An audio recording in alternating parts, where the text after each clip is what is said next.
os rostos estão, e não vou dizer resplandecendo, mas transmitindo: eu não sou digno de estar aqui. Não se preocupa, nenhum de nós é digno. Eu não sou digno de estar aqui. Salmo 103. Eu ordeno que a minha alma bendiga ao Senhor, e todo meu ser, ainda a parte pecaminosa, vai bendizer o Senhor. Ainda aquela parte que se sente inferior, que se sente com medo, que se sente não digno do amor dele, todo meu eu vai bendizer, vai adorar, vai declarar que há um só Deus. E um pouco mais tarde, Deus fala uma declaração que me dá uma tranquilidade. Eu sei que você é apenas pó. Deus falando, eu sei, você é pó da terra. Não há nada de mim que vai surpreender Ele. Mas ainda assim, Ele nos coroa de amor e misericórdia.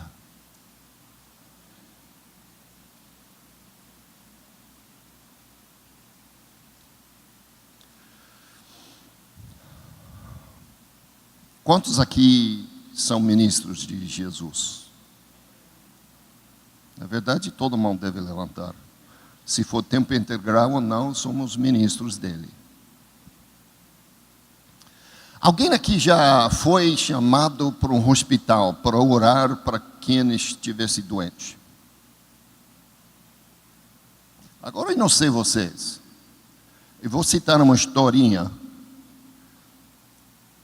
Mas a lição não é só para orar para os enfermos. É quando você vai abrir a sua boca para falar de Jesus. Mas eu não sei vocês, primeiras vezes que eu entrei num hospital, é como que eu estou entrando no reino de um outro. Eu não sou médico. Os médicos mandam aqui.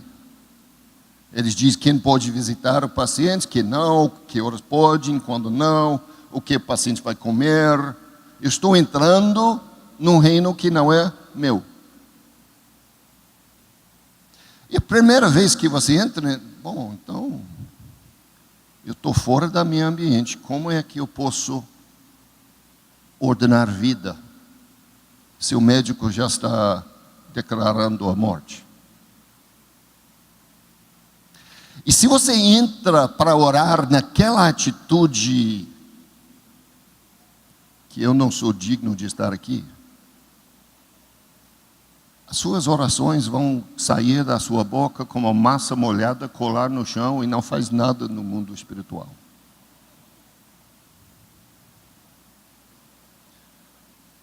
Mas quando eu entro no hospital, e eu começo a sentir, olha, esse não é meu ambiente. Há uma autoridade aqui que eu não faço parte.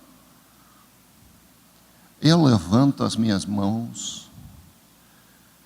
e eu falo do que Deus já falou comigo.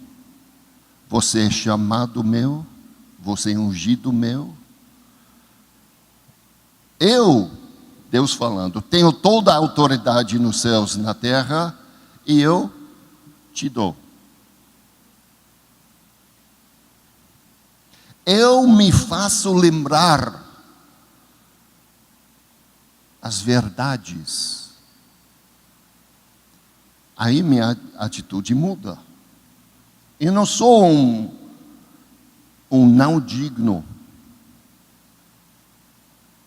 Eu sou chamado de Deus.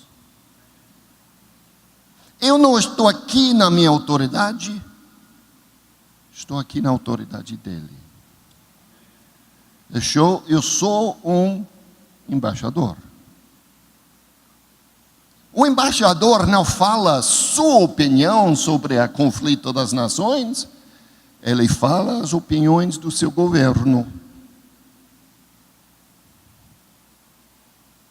Quando eu entro no hospital para orar o enfermo, não estou aí porque eu quero que o enfermo seja curado. Estou aqui porque Deus quer curar.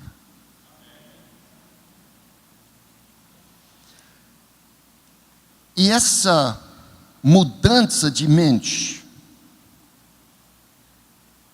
não é só para entrar no hospital. Eu uso ela como um exemplo. Mas eu faço esse tipo de me mandando lembrar quem Deus é que eu estou servindo e que Ele prometeu a fazer através de mim. Se eu entro no elevador e eu sinto aquela unção para falar de Jesus com a pessoa, bom, eu não estou falando de mim. É próprio Jesus me enviou. A autoridade do Espírito Santo que vai trazer convicção. Não é a persuasão das minhas palavras. Eu só faço aquilo que meu Pai está fazendo. Bom, queridos, isso não fazia parte do mensagem hoje. Mas eu sentei aqui na frente um pouco durante o louvor. E para quem pastoreia, eu sugiro que de vez em quando, não sempre, porque você tem que ser um adorador também, mas de vez em quando, no meio da adoração, preste atenção e o Espírito Santo vai dizer: olha o povo.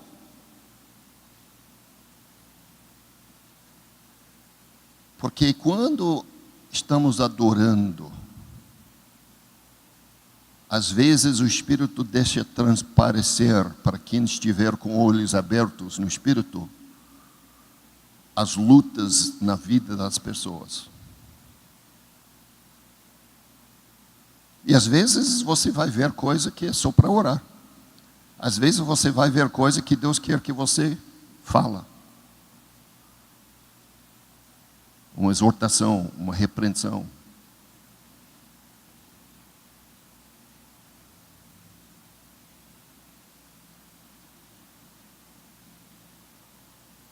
Fique em pé.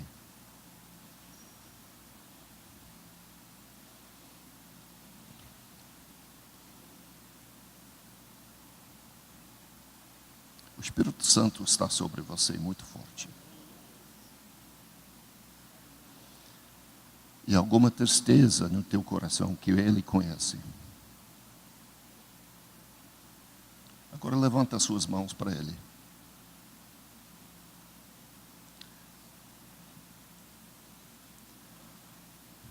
Venha, Espírito Santo. Ministra teu amor.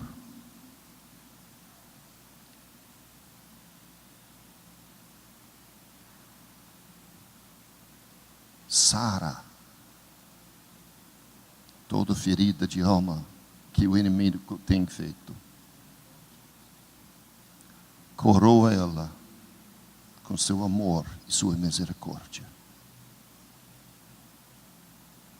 Olha para mim. Seu Pai Celestial te ama. E o amor dele não é como nenhuma pessoa que você conhece. É perfeito.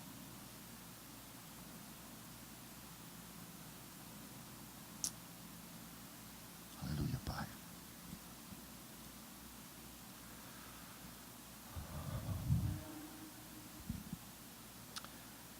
Vamos começar hoje com algumas perguntas.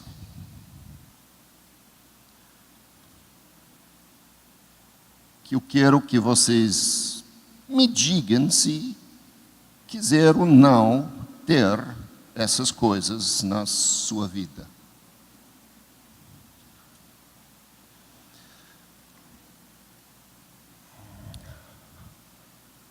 Você quer conhecer, sentir que você é adotado pelo Pai? 2 ou 3 querem. Mais alguns outros, ok. Você quer conhecer a glória de Deus? Quer viver no meio das alianças de Deus?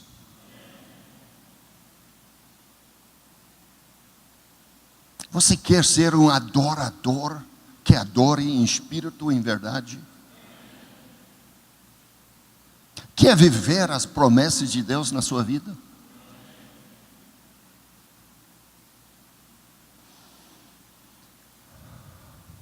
São coisas que todos nós desejamos.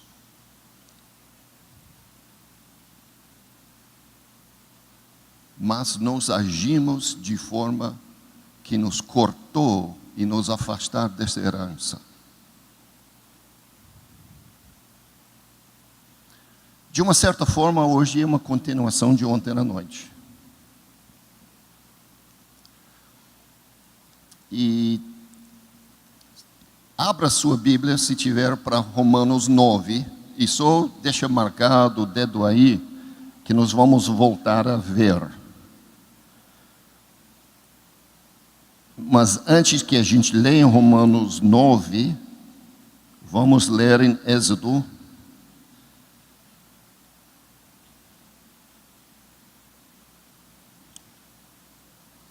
23, versos 1 e 2.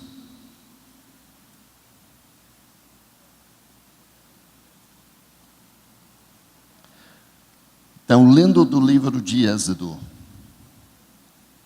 capítulo 23, começando com o verso 1. Ninguém faça declarações falsas e não seja cúmplice do ímpio, sendo-lhe testemunha mal intencionada. Não acompanha a maioria para fazer o mal. Ao testemunhar num processo, não perverta a justiça para apoiar a maioria, nem para favorecer o pobre, nem para favorecer o pobre deve perverter a justiça. Nem para ajudar o pobre deve mentir. Nem para acompanhar a maioria. Gente, a verdade não é o que a maioria pensa. A verdade é uma pessoa que se chama... 3 pessoas aqui conhecem ele. Jesus. Jesus não muda, porque a maioria numa democracia vai decidir que casamento gay é direito. É um exemplo. Eu tenho muita compaixão para aqueles presos nesse vício de forma de pensar. Eu não sou contra eles. Eu sou em favor da verdade. Sou em favor do amor de Deus. Mas esse é um exemplo no mundo inteiro, onde a maioria está dizendo uma verdade que não é a verdade. Que pessoas vão seguir a maioria e declarar falsidade.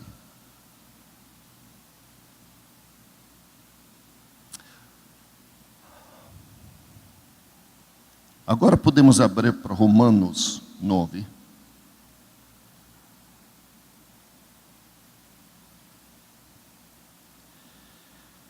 E algumas das coisas que eu te perguntei, se você quisesse, nós vamos ler de quem eles pertencem. Agora, deixa eu fazer uma pergunta.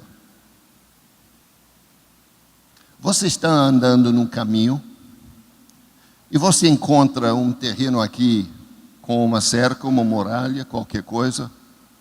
E tem uns árvores de umas frutas lindas.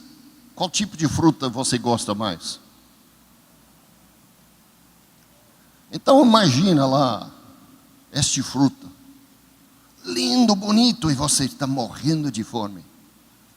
Para você comer deste fruto, o que você tem que fazer? Pular o muro e roubar? Olha, quem rouba, se não restituía, é vendido por escravo. A gente já viu isso. Então, para andar no caminho de Deus, o que você tem que fazer? Ir lá ao dono e pedir.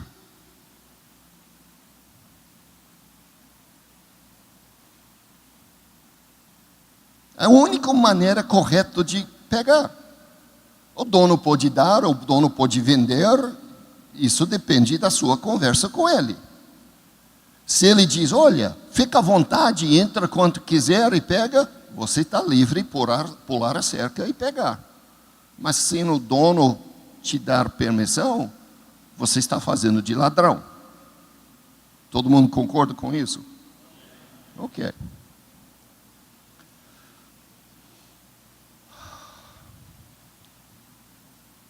Lembra, meu assunto não é um assunto para te agradar, é para te confrontar, para que seu serviço deixe de desservir, para que suas obras no nome de Jesus não levem piores estragas na vida sua, da congregação e do mundo lá fora.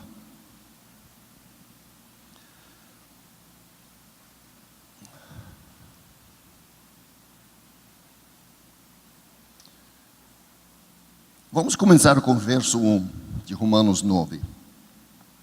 Digo a verdade em Cristo, não minto.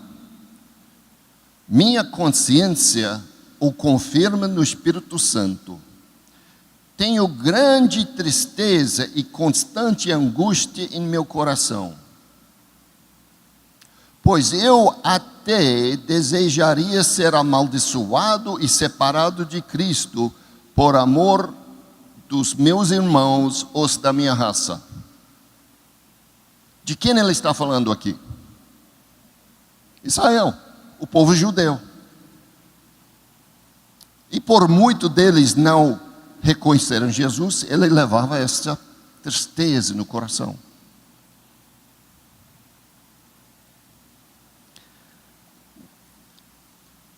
Agora, o nosso assunto de hoje começa aqui em verso 4. O povo de Israel, a eles pertence a adoção de filhos. Deles é a glória divina. A eles pertencem as alianças. A eles pertence a concessão da lei.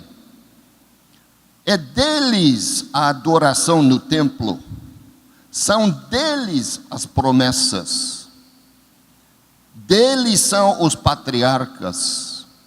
A partir deles se traça a linhagem humana de Cristo, que é Deus acima de todos, bendito para sempre. Amém.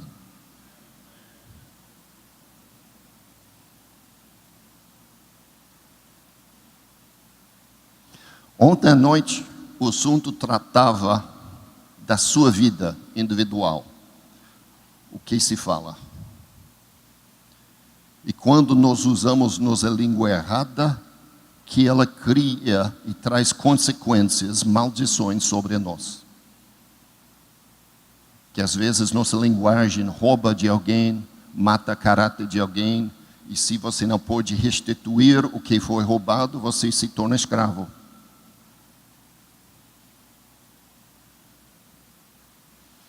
Hoje estou falando mais, ainda que é individual, mas mais no nível da igreja local.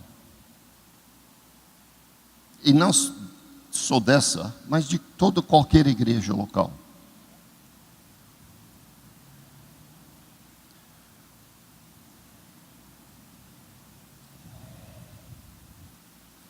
Alguém lembra o que estava acontecendo em Israel mais ou menos 90, 120 dias atrás?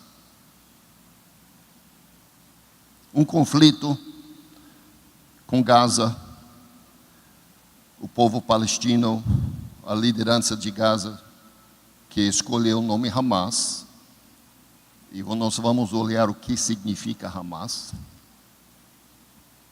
e o povo judeu de Israel. Qual foi a mensagem geral da maioria da mídia sobre esse conflito? Israel está massacrando os palestinos. Os palestinos estão se defendendo da ocupação de Israel.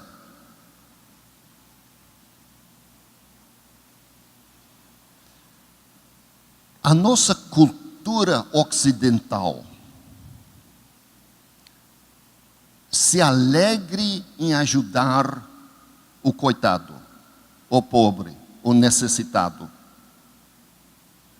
E essa, na verdade, é uma coisa boa. Ela veio junto com a reformação e o nascimento da igreja protestante e as obras de Calvino no Genebra, de reformar uma cidade, ajudando, treinando os pobres para que eles melhoraram na vida. É uma herança boa. Mas isso já nos leva como uma civilização que ainda se o pobre foi um injusto, um homicídio, um ladrão, devemos tirar dos outros para ajudar. Mas nós acabamos de ler lá em Êxodo 23, 1 a 2, nem para favorecer o pobre deve perverter a verdade e a justiça.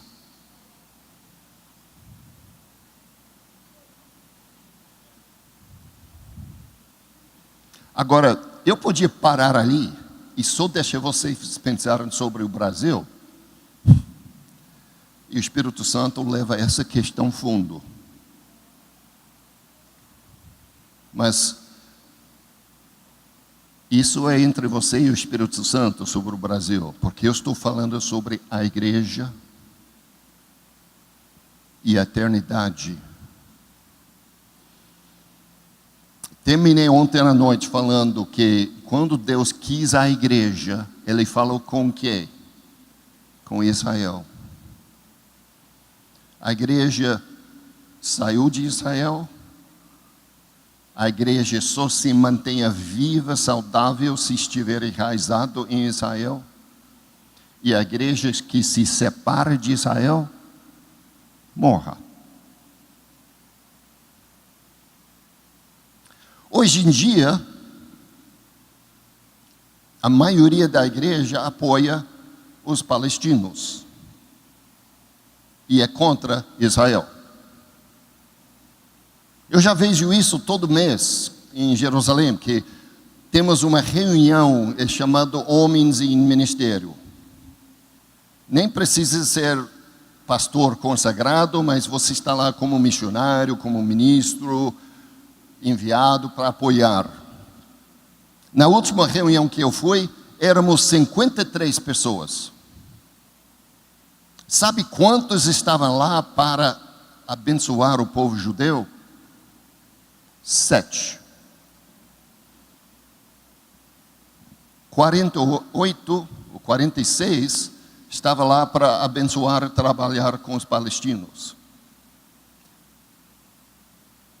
A embaixada cristã, nós apoiamos as igrejas árabes, as igrejas palestinas. Nós abençoamos, são irmãos em Cristo.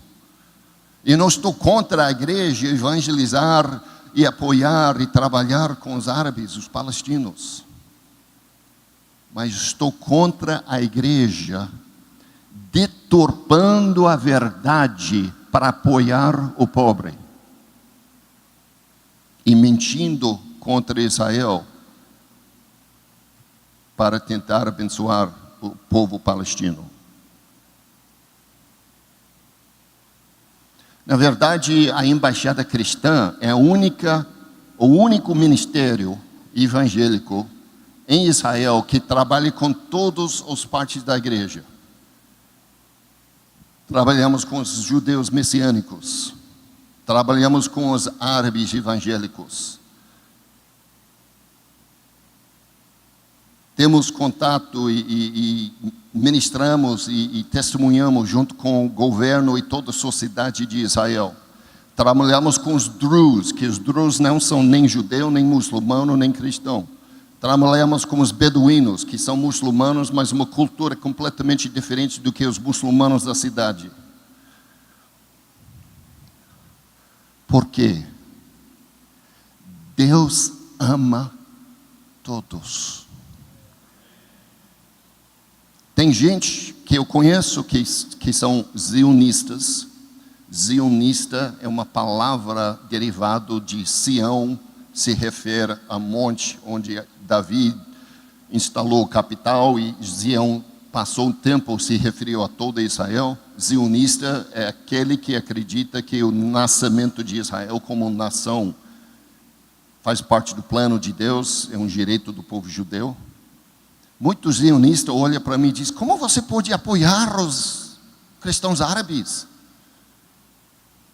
Muito simples, eu amo eles. Mas como pode amar eles e amar o judeu? É simples, meu pai ama todos. Então, eu dou isso como introdução. O que eu vou falar aqui das verdades não diminui a minha compaixão para o povo árabe.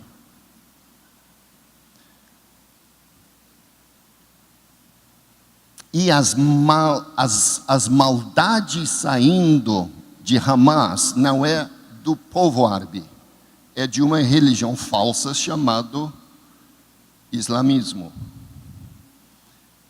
E o muçulmano é um seguidor da fé de Islã. Eu falo isso porque uma conversa com um pastor aqui no Brasil falava dos muçulmanos e do islamismo. E ela: não, mas de que você está falando? Do islamismo ou do muçulmano? Bom, na verdade, é como falar da fé cristã e os cristãos. Só que, por vir de uma outra língua, há mais diferença entre as palavras. Hoje em dia a mídia, hoje em dia as nações, hoje em dia a maior parte da igreja procura falar mentiras sobre os acontecimentos no Oriente Médio para apoiar os muçulmanos e deixar Israel como culpado.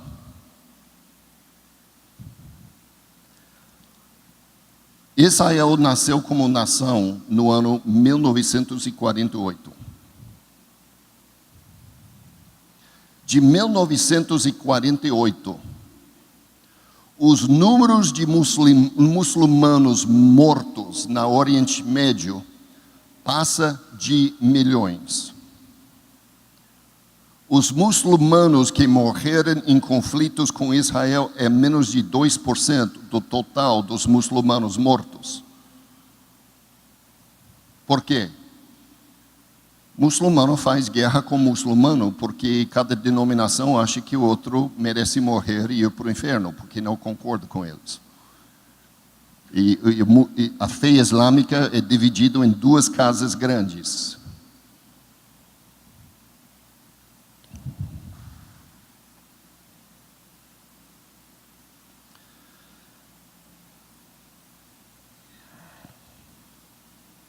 Vamos voltar à imagem de uma fazenda com cerca e umas árvores frutíferas. Imagina que aquela fazenda é do teu pai. Mas você se rebelou, abandonou a família e só fala mal e críticas do seu pai. Você vai herder aquela fazenda ou não? Depende do pai. porque ele pode mudar os herdeiros.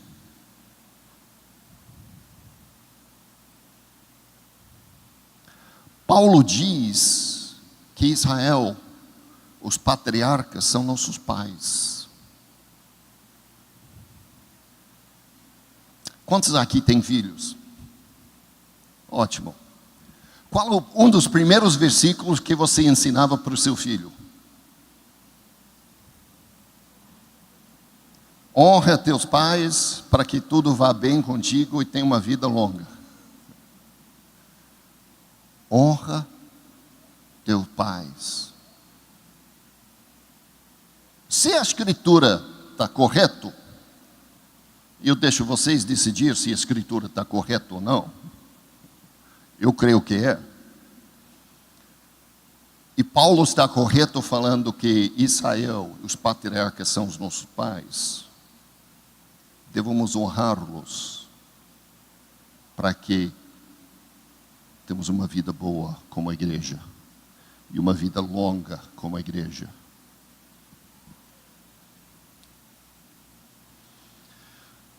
Durante o conflito, eu vi amigos, tinha amigos aqui de Brasil que me mandavam retratos, fotografias que saíram na mídia, me perguntando: Barry, isso é verdade? Faço um pouquinho de pesquisa e eu vi que o BBC, o noticiário de Inglaterra, foi o primeiro de divulgar os retratos e depois tiveram que retirar e dizer: olha, foi engano, isso não foi em Gaza, isso foi na Síria. Essa destruição e esses milhares de mortos que você viu nos retratos não era de Israel e Gaza. Era na Síria, de muçulmano contra muçulmano. Mas na mídia, Israel levou culpa, como que foi eles fazendo isso em Gaza. Vamos abrir para o livro de Salmos. E eu vou ler a você alguns salmos que usam a palavra Hamas.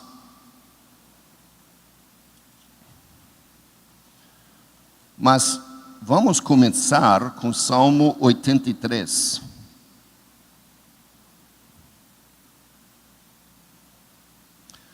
Verso 1 a 4. Ó Deus, não te emudeças, não fiques em silêncio, nem te detenhas, ó Deus. Vê como se agitam os teus inimigos, como os teus adversários te desafiam de cabeça erguida. Com astúcia conspiram contra teu povo, tramam contra aqueles que são teus tesouro. Eles dizem: venha, vamos destruí-los como nação, para que o nome de Israel não seja mais lembrado.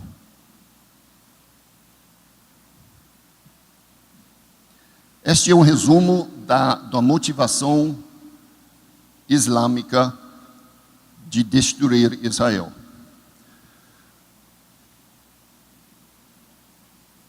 E a cultura islâmica tem muita astúcia no uso de sofismas, de mentiras que não parecem ser mentirosos, ou de mentiras que é pura mentira e pura verdade ao mesmo tempo. Quantos já ouviram a frase: Islã é uma religião de paz? Eu digo, é pura verdade e pura mentira. É pura verdade quando você entende como eles definem paz. E pura mentira no sentido que nós, das culturas ocidentais, temos de paz. Por exemplo, o Brasil hoje tem paz com o Uruguai, correto? Paz, convivência. Nenhuma nação está com planos para tomar o outro. Paz. No mundo islâmico, eles dividem toda a sociedade humana em duas casas: a casa de paz e a casa de guerra. Quem não é muçulmano é da casa de guerra. E os muçulmanos têm a obrigação de usar a espada, de convertê-los ou matá-los. Que Islã não quer converter no raciocínio, Islã converte na força. Quem é da casa de paz, sim, tem a obrigação de conviver, de tratar de paz, de demonstrar misericórdia. Então, quando eles falam, é uma religião de paz, é verdade, se você for da casa de paz. Aí até explica as brigas entre os muçulmanos, que as duas grandes maiorias são os xias e os sunis. E cada um define o outro como casa de guerra. Então, cada um acha obrigação de, com força de guerra, converter o outro para seu tipo da fé islâmica. Nós, como cristãos, entendemos porque a palavra de Deus fala que verdade é importante e que mentira é pecado. A Corã não fala que o muçulmano tem que contar a verdade. Ao contrário, a Corã diz: se a verdade não vai te conseguir o que você deseja, então diga o que for necessário para atingir o alvo. Então, essas diferenças de cultura fazem que nós não podemos compreendê-los. Nós somos criados, ainda sendo seculares aqui no Ocidente, de um valor de verdade, um valor de paz.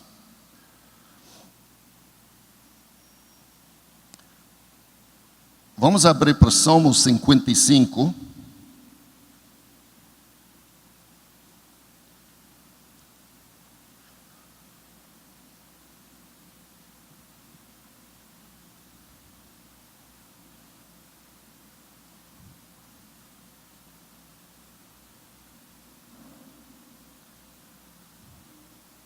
Verso 9. Destrói os ímpios, Senhor, confunde a língua deles, pois vejo violência e crueldade na cidade. Agora eu vou ler isso de novo, mas onde a palavra no hebraico é Hamas, eu vou ler a palavra Hamas. Destrói os ímpios, Senhor, confunde a língua deles, pois vejo Hamas na cidade. A palavra Hamas significa crueldade, estragos, danificação, opressão com falsidade e violência.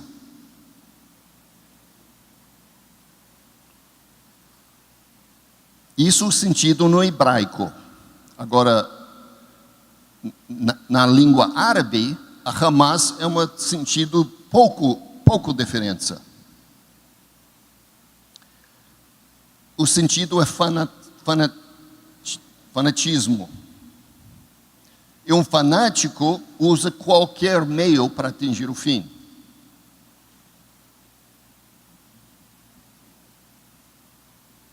Vamos ler uns outros versículos aqui.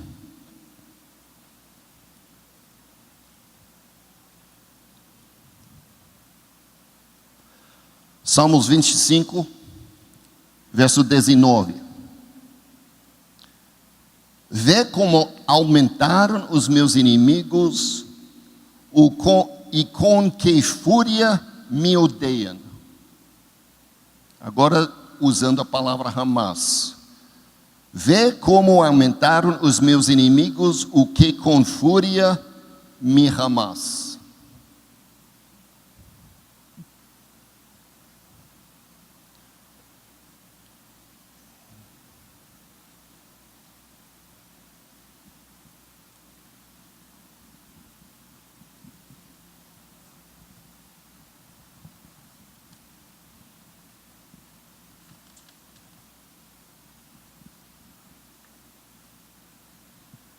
Agora, nós não vamos abrir para todos esses versos, mas eu vou te dar uma lista destes versos. Salmos 25, verso 19, onde tem a palavra ódio, a palavra em hebraico é Hamas. Salmos 74, verso 20, fala não, essa nós vamos ler, porque essa até eu me assustei um pouco com a colocação. Salmo 74, verso 20. Dá atenção à tua aliança, porque de antros de violência se enchem os lugares sombrios do país. Aquela palavra violência no hebraico é Hamas. As moradias de Hamas, as moradias de violência.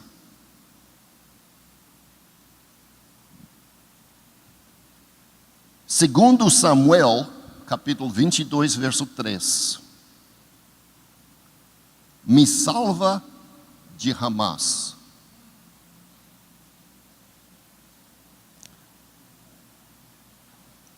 Salmos 11, verso 5. Aquele que ama Hamas, o Senhor odeia.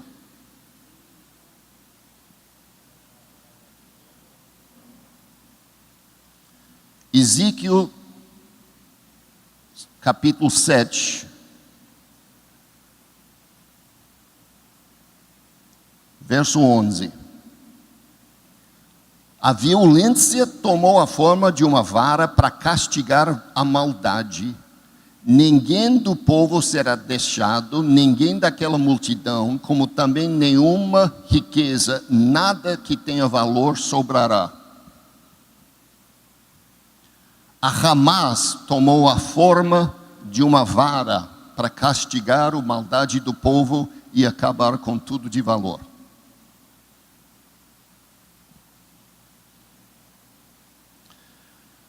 Isaías capítulo 60, verso 18. Nunca mais Hamas será ouvido na terra.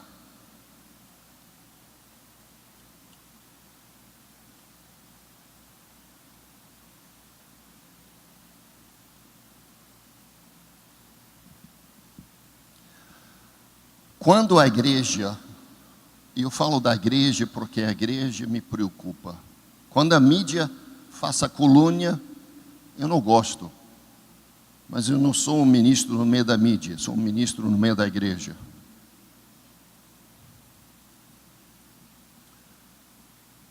Mas a colúnia, a mentira, ainda para abençoar o pobre, Deus odeia. Para perverter a verdade, para seguir a maioria, ou para abençoar o pobre, Deus odeia. A verdade não se perverte, a verdade não se deturpa. Nós podemos gastar os próximos 3 ou 4 horas respondendo as suas perguntas, suas dúvidas, o que você ouviu e o que realmente aconteceu. Eu poderia responder por parte da minha experiência, por parte de árabes cristãos evangélicos que moram na faixa de Gaza, que moram no território palestino, e vocês verão que o que a mídia está falando, que a maior parte da igreja fala sobre Israel, é calúnia.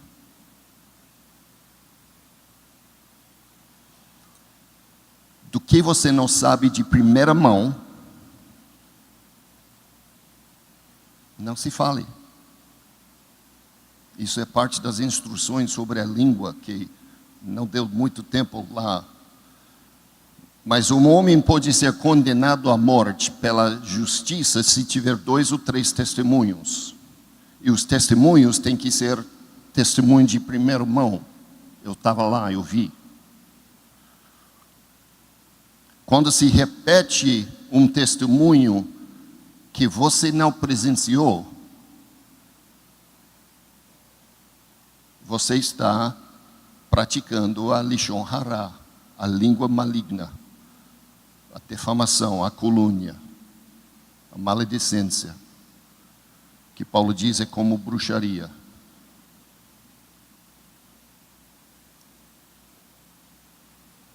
Através do Bispo Renato, vocês têm acesso a mim, vocês têm perguntas sobre o que está acontecendo em Israel, manda para ele, eu vou descobrir as respostas e mando retorno.